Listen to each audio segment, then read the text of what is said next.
Dear student, मैं श्रद्धा inter college से इस्लाम sir. पिछले वीडियो में मैंने बताया था कि दर्पण से रिलेटिव कुछ परिभाषाएं जैसे फोकस, मुख्य अक्ष, वक्रता, त्रिज्या। तो आज हम पढ़ेंगे मुख्य फोकस के बारे में। तो देखिए, मुख्य फोकस की परिभाषा क्या होती है या उत्तल दर्पण है। कैसे पता है उत्तल दर्पण है?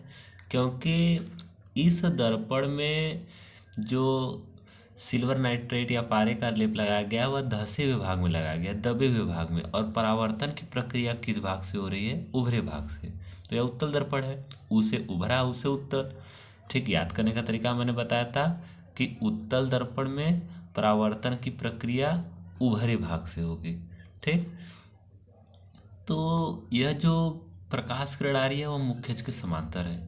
तो मुख्य अक्ष के समांतर चलने वाली प्रकाश किरणें परावर्तन के पश्चात जिस बिंदु से आती हुई प्रतीत होती है, ऐसा लग रहा है कि प्रकाश कहाँ से आ रही है? फोकस से, इस बिंदु से। तो इसी बिंदु को हम फोकस कहेंगे। तो लिखेंगे क्या कि मुख्य अक्ष के समांतर चलने वाली प्रकाश किरणें परावर्तन के पश्चात जिस बिंदु से आती प्रतीत होती है उस बिंदु को हम फोकस कहते हैं। और उस बिंदु से यह हो गया ध्रुव, यह ध्रुव हो गया। तो उस बिंदु से ध्रुव के बीच की दूरी को फोकस दूरी कहते हैं और इसको हम एफ से प्रदर्शित करते हैं। इसको किससे? एफ से। ठीक, ये कैपिटल एफ होता है और यह स्मॉल एफ होता है। अब देखिए फोकस तल क्या होता है। तो फोकस तल उसे कहते हैं कि यह मान लेते हैं फोकस है। तो यदि हम देखिए समझने के लिए यहाँ पर हम मान लेते हैं कि यह कोई दर्पण है और यह दर्पण हम मान लेते हैं कि उत्तल है। तो यह उत्तल दर्पण का फोकस हो गया। तो अगर ये फोकस पर हमें कैसे ऊर्ध्वाधर रेखा खींच दे तो यह मुख्य अक्ष के साथ कितने अंश का कोण बनाएगा? 90 डिग्री का।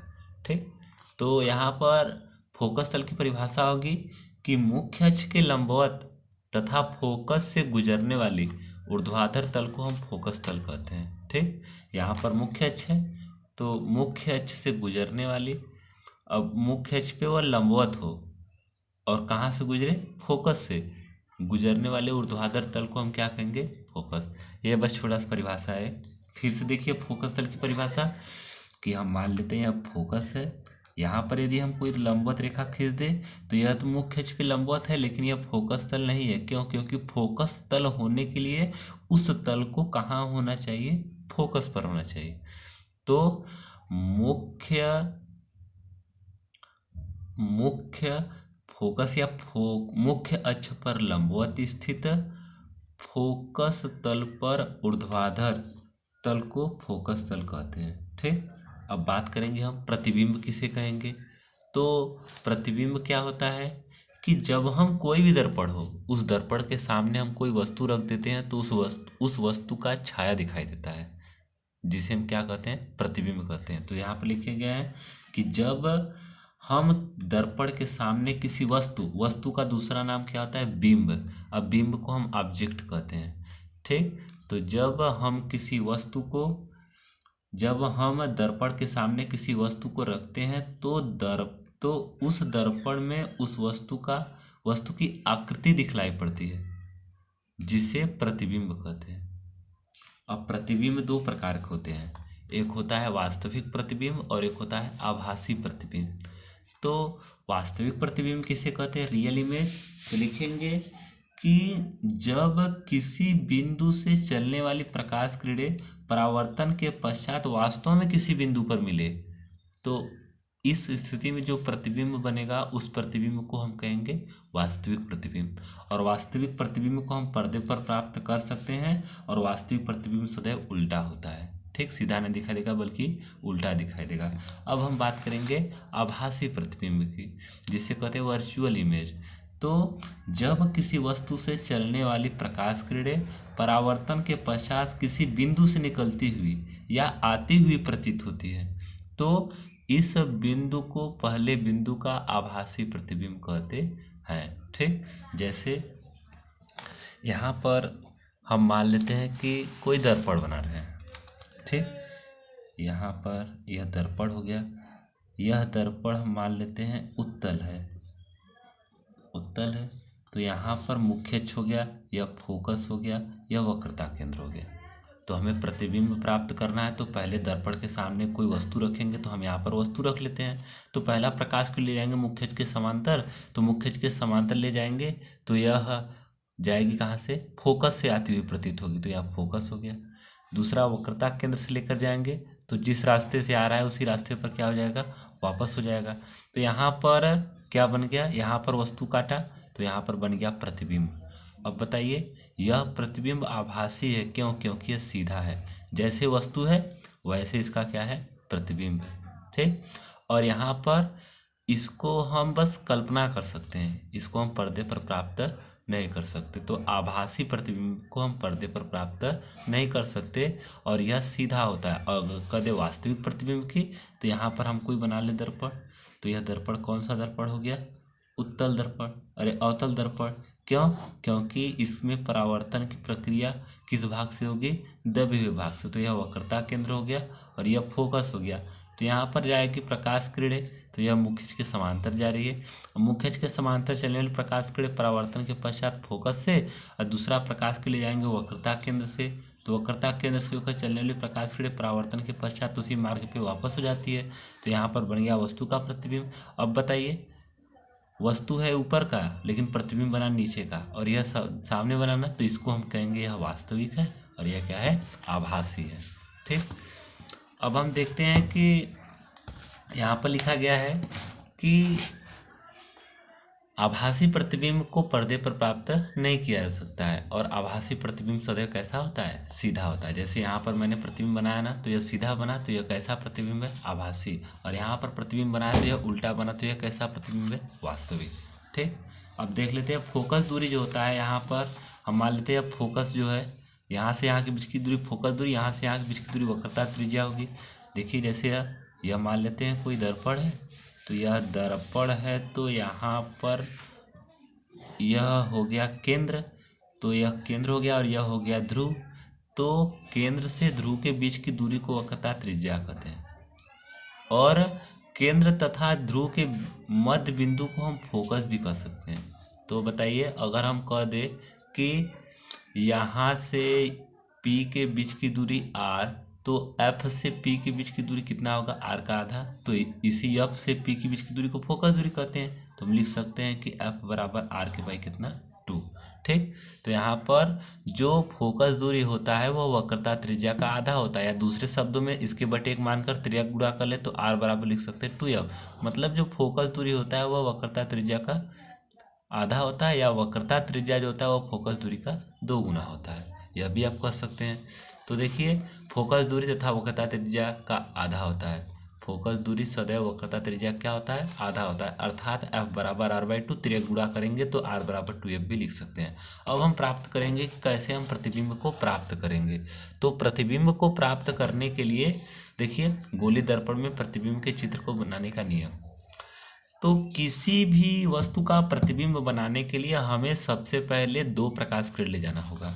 ठीक ना, तो यहाँ पर लिखा गया है कि किसी वस्तु से होकर चलने वाली प्रकाश किरणें परावर्तन के पश्चात जिस बिंदु पर मिलती है या काटती है, उस बिंदु पर उस वस्तु का क्या बनता है, प्रतिबिंब बनता है।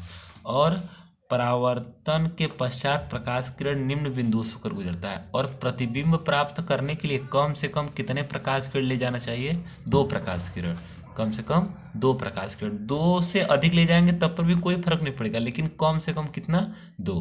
ठीक, जैसे हम बना दें कि यहाँ पर यह अवतल दर्पण है।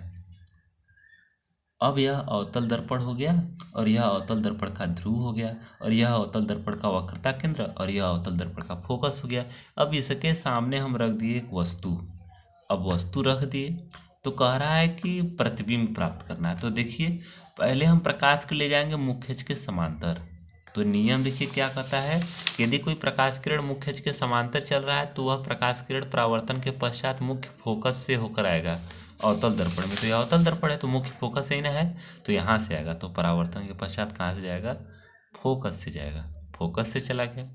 अब हमें एक रेखा, क्योंकि प्रतिबिंब प्राप्त हम तभी करेंगे जहाँ 2 रेखाएं एक दूसरे को काटती हैं, तो यहाँ पर एक ही रेखा है तो काटी नहीं ना, तो एक और प्रकाश किरण ले जाते हैं। तो हम एक प्रकाश किरण वक्रता केंद्र से लेकर चले जाते हैं। तो यहाँ पर देखिए नियम है कि जो प्रकाश किरण वक्रता केंद्र से होकर गुजरती है वह प्रकाश किरण परावर्तन के पश्चात उसी मार्ग पर वापस लौट जाती है। तो यहाँ पर देखिए दूसरा प्रकाश किरण को जब हम वक्रता केंद्र से लेकर जाएंगे तो वह प्रकाश किरण परावर्तन के पश्चात जहाँ से आई थी वहीं पर वापस चली गई। अब बताइए, यह दोनों रेखाएं एक दूसरे को यहाँ पर काटे तो यहीं पर इसका क्या बन गया, प्रतिबिंब बन गया। अब बताइए, यह प्रतिबिंब उल्टा है कि सीधा? वस्तु है ऊपर का लेकिन प्रतिबिंब है नीचे का, तो उल्टा है ना। और उल्टा जिसका प्रतिबिंब बना वह प्रतिबिंब कैसा प्रतिबिंब है, वास्तविक प्रतिबिंब, क्योंकि यहाँ पर लिखा गया है कि वास्तविक प्रतिबिंब सदैव क्या होता है, उल्टा होता है। ठीक, तो हमें प्रतिबिंब प्राप्त करने के लिए कम से कम 2 प्रकाश किरण, मान लेते हैं हम 3 प्रकाश किरण ले जाते हैं। पहला प्रकाश किरण ले जाते हैं मुख्यच के समांतर, दूसरा वक्रता केंद्र से, तीसरा हम फोकस लेकर चले जाते हैं। तो यहाँ पर लिखा गया है कि जो प्रकाश किरण फोकस से होकर जाता है वह प्रकाश किरण परावर्तन के पश्चात मुख्यच के क्या होता है, समांतर हो जाता है। तो मुख्यच के समांतर होने के लिए हम यहाँ इसको ले जाएंगे फोकस से, तो फोकस से ऐसे होकर जाएगा, फिर परावर्तन के पश्चात या मुख्यच की क्या हो जाएगा, समांतर। तो देखेंगे कि जितने भी प्रकाश किरण ले जाएंगे सब एक ही बिंदु पर काटेगा, और जिस बिंदु पर काटेगा वहीं पर उसका क्या बनेगा, प्रतिबिंब बनेगा। फिर से देखिए कि किसी भी वस्तु से चलने वाली प्रकाश किरण परावर्तन के पश्चात जिस बिंदु पर मिलती हैं या काटती हैं उसी बिंदु पर उस वस्तु का क्या बनता है, प्रतिबिंब बनता है। अब परावर्तन के पश्चात प्रकाश किरण निम्न बिंदुओं से होकर गुजरता है। पहला कंडीशन, यदि कोई प्रकाश किरण मुख्यच के समांतर चल रहा है तो वह प्रकाश किरण परावर्तन के पश्चात मुख्य फोकस से होकर अवतल दर्पण में आता हुआ प्रतीत होगा। उत्तल दर्पण में लगेगा कि वह फोकस से होकर आ रहा है, और अवतल दर्पण में दिखाई देगा क्योंकि उसको हम पर्दे पर प्राप्त कर सकते हैं। और अवतल दर्पण में बना प्रतिबिंब अधिकतम वास्तविक होता है, बस एक ही कंडीशन आता है जिसमें वह आभासी होता है। यहाँ पर दूसरा देखिए, जो प्रकाश किरण फोकस से होकर जाता है वह प्रकाश किरण परावर्तन के पश्चात मुख्यच के क्या होता है, समांतर। जैसे यहाँ पर हमने चित्र से दर्शाया है कि प्रकाश किरण देखिए फोकस से होकर गया था तो अपवर्तन के पश्चात वह मुख्यच के क्या हो गया, समांतर। मुख्यच के समांतर मतलब आगे बढ़ाने पर एक दूसरे को क्रॉस नहीं करेंगे। जो प्रकाश किरण वक्रता केंद्र से होकर जाता है वह प्रकाश किरण परावर्तन के पश्चात उसी मार्ग पर वापस लौट जाता है। इसका मतलब कि जहाँ से जाएगा उसी रास्ते से वो वापस हो जाएगा। और चौथा कंडीशन, जो प्रकाश किरण दर्पण के ध्रुव पर टकराती है वह प्रकाश किरण परावर्तन के पश्चात द्वितीय नियम का पालन करती है। देखिए हम बारी बारी सब बताते हैं। यहाँ पर फिर से देखिए, जैसे हम मान लेते हैं यहाँ पर अवतल दर्पण है। अब अवतल दर्पण है, हमें देखना है कि कहाँ से प्रकाश किरण जाएगा तो कहाँ जाएगा परावर्तन के पश्चात। तो यहाँ पर ध्रुव हो गया। अब ध्रुव हो गया, यहाँ पर हम मान लेते हैं वक्रता केंद्र हो गया, और यह हो गया मान लेते हैं फोकस, क्योंकि ध्रुव तथा वक्रता केंद्र तथा ध्रुव के बीच में एकदम फोकस रहेगा। अब हम कहीं पर भी वस्तु रख लेते हैं, यहाँ पर हम रख लिए एक वस्तु। तो पहला कंडीशन कह रहा है कि हमें प्रतिबिंब प्राप्त करना है, तो आप कहीं से भी 2 प्रकाश किरण ले जाइए, वहाँ पर जहाँ पर काटेगा वहीं पर उसका क्या बनेगा, प्रतिबिंब बनेगा। तो पहला प्रकाश किरण ले जाएंगे मुख्यच के समांतर, तो मुख्यच के समांतर लेकर चल दिए। तो यहाँ पर देखिए क्या कहा है, यदि कोई प्रकाश किरण मुख्यच के समांतर जा रहा है तो परावर्तन के पश्चात कहाँ से, फोकस से लेकर चलिए। यही फोकस है ना, यहाँ पर आ गया। ठीक, अब एक किरण से प्रतिबिंब नहीं बनेगा, प्रतिबिंब बनने के लिए कम से कम कितने, 2। तो चलिए दूसरा कहीं से ले जाएं। दूसरा कहाँ से ले जाते हैं, हम मान लेते हैं फोकस से लेकर जाते हैं। तो दूसरा यहाँ से यहाँ या फोकस से लेकर चलेंगे। तो फोकस से लेकर जाएंगे तो परावर्तन के पश्चात क्या हो जाएगा, मुख्यच के समांतर हो जाएगा, या मुख्यच के समांतर हो गया। देखिए परावर्तन के पश्चात ये दोनों रेखाएं यहीं पर काटे ना, तो यहीं पर इसका क्या बना, प्रतिबिंब बना। लेकिन हम मान लेते हैं तीसरा प्रकाश के ले जाएं। तीसरा प्रकाश के ले जाएंगे, कह रहा है वक्रता केंद्र से लेकर जाएंगे तो उसी मार्ग पर क्या हो जाएगा वापस। तो हम तीसरा प्रकाश किरण वक्रता केंद्र से लेकर चले जाते हैं। तो वक्रता केंद्र से लेकर जाएंगे तो वह भी उसी बिंदु से जाएगा जहाँ पर वह काटा था। ठीक, तो वक्रता केंद्र से होकर जाएगा तो भी परावर्तन के पश्चात उसी मार्ग में वापस, फिर भी उसी बिंदु पर काटा। तो जिस बिंदु पर काटेगा वहीं पर उसका क्या बनेगा, अब प्रतिबिंब। अब प्रतिबिंब बनाने के लिए अधिक से अधिक 3-4 प्रकाश किरण लेकर जा सकते हैं, लेकिन कम से कम कितने, 2। ठीक, तो अब हम अगली वीडियो में पढ़ेंगे कि अवतल दर्पण द्वारा प्रतिबिंब का बनना। पहला कंडीशन होगा जब अनंत पर, और दूसरा जब अनंत वक्रता केंद्र। तो अलग अलग कंडीशन पे हम पढ़ेंगे कि कब प्रतिबिंब छोटा बनेगा, कब प्रतिबिंब बड़ा बनेगा।